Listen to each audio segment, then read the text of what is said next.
tista dva najpomembnejša predloga, dvig dividende in predlagana člana nadzornega sveta,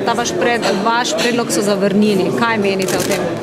No, žal se je na tej skupščini pokazala velika aroganca oblasti in pa moč preglasovanja. Šlo je za predloge, ki so jih podali predstavniki Republike Slovenije in pa v primeru nadzornega sveta nove sestave Slovenska odškodninska družba ob hkratnem soglasju in podpori tistih, ki upravljajo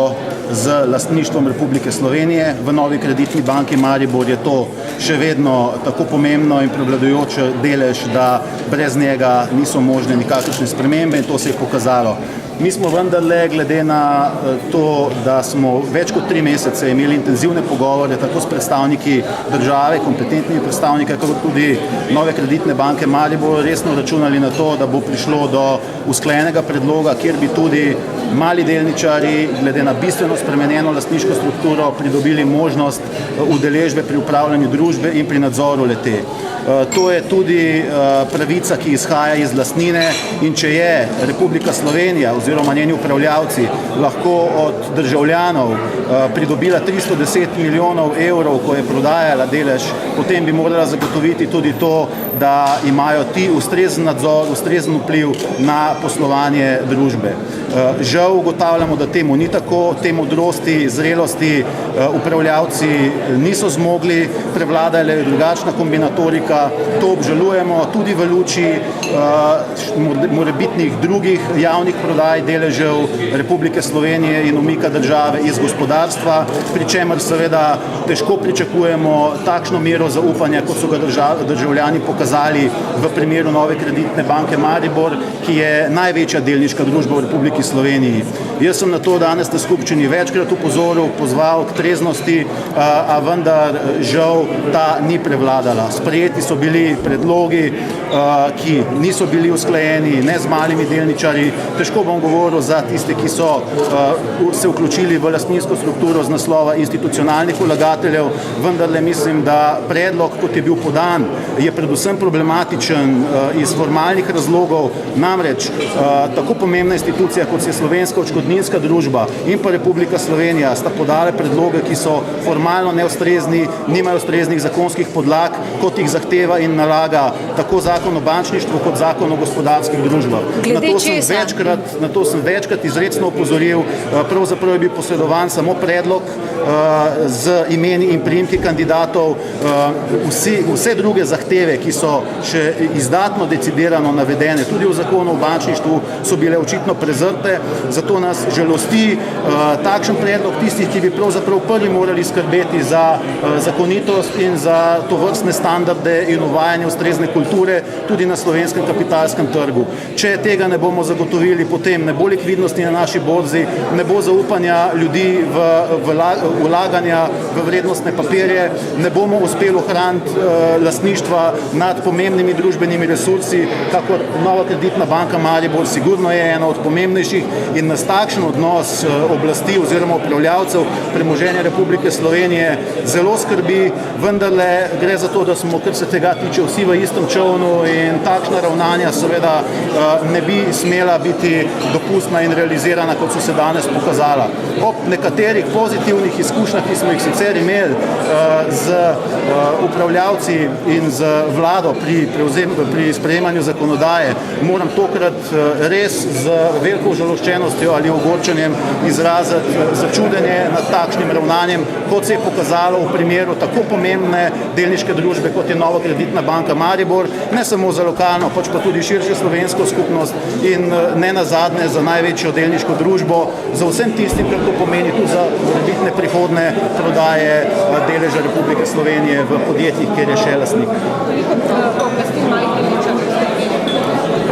Na skupščini sem zastopal 3808 malih delničarjev, toliko jih je oddalo veljavna pooblastila.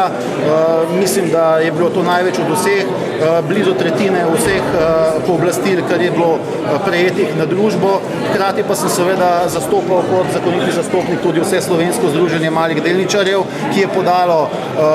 tako nasprotni predlog že v sklopu po samem sklicu skupščine, kako tudi napovedal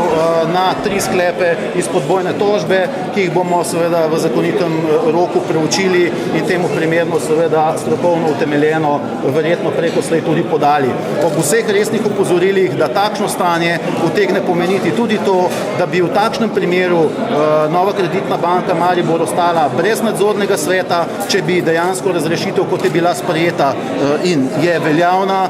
ob hkratni ugotovitvi, da je bilo imenovanje problematično in sporno, brez ustreznih zakonskih osnov tudi realizirano, kar je seveda za tako občutljivo institucijo, kot je banka, ki temelji v prvi vrsti na zaupanju ljudi, se pokazalo, da ob sodelovanju in predlogih Republike Slovenije in pa državnih skladov in institucij prihaja do takšnega stanja, je to seveda zelo slaba popotnica in to nas čudi in skrbi. V kakšnem odnosu ste zdaj s gospodom Krambergerjem? On vam je očital, da prihajate iz Šrotove linije. Kaj imate ste se sporazumeli? Se razumete dobro zdaj? Poglejte, kar se tega tiče, jaz sem predstavljen na tej skupščini 3808 delničarjev, naši cilji in nameni ter to, za kar se zauzemamo, so bili javno objavljeni, tako v smislu predlogov delitve dobička, kakor tudi delitve in nove sestave nadzornega sveta. V tem smislu težko komentiram očitke in pobude, preko slej jih ocenjujem, da izhajajo iz nekega motiva ali želje, da bi se nabiralo na takšen cenen način politične točke. Ocenjujem, da zaradi tega prišlo tudi do verjetno slabšega odziva malih delničarjev v sklopu organiziranih zbiranj pooblastil, kar je v prvi vrsti škoda tako za male delničarje, kakor tudi za Novo Kreditno banko Maribor in njeno prihodnost v smislu insinuacij in blaten, tako da je to dvakrat slabo za lastnike in male delničarje torej tudi. Kaj drugega težko komentiram, naj povem samo to, da vse slovensko združenje malih delničarjev izključno civilno-družbena institucija, nastajala spontano, v zadnjih 3 letih dokazala v stotinah konkretnih primerov, konkretnih delniških družb, da so naša prizadevanja in rezultati dejansko v prid interesom malih delničarjev in da smo v številnih primerih pomembnih gospodarskih družb uspeli zaščititi njihove interese in njihovo premoženje. Tako da kaj drugega kot dejanja, kar se tiče našega združenja, ne velja besede, insinuacije in razne pobude in želje, da bi kdo v tem smislu s takšnim in drugačnim interesom metal slabo luč na naše delovanje, ki je popolnoma neodvisno, absolutno v političnem kontekstu, pa so seveda pri pomembnih skupščinah pogosto prisotna in to sodi k našemu neodvisnemu avtonomnemu delu. Kar se tiče same politike, po čemer me sprašujete, mi se seveda političnih strank poslužujemo zgolj kot vzvoda, ko gre za naše predloge sprememb zakonodaje. Pri tem smo vložili celovit predlog, tako na zakon o gospodarskih družbah, kot zakon o prevzemih. Pri tem z nekaterimi našimi predlogi uspeli, z drugimi ne, ampak to je edina sodelovanje oziroma tista točka, kjer vse slovensko združenje malih delničarjev kakorkoli prihaja v stik z strankarsko politiko.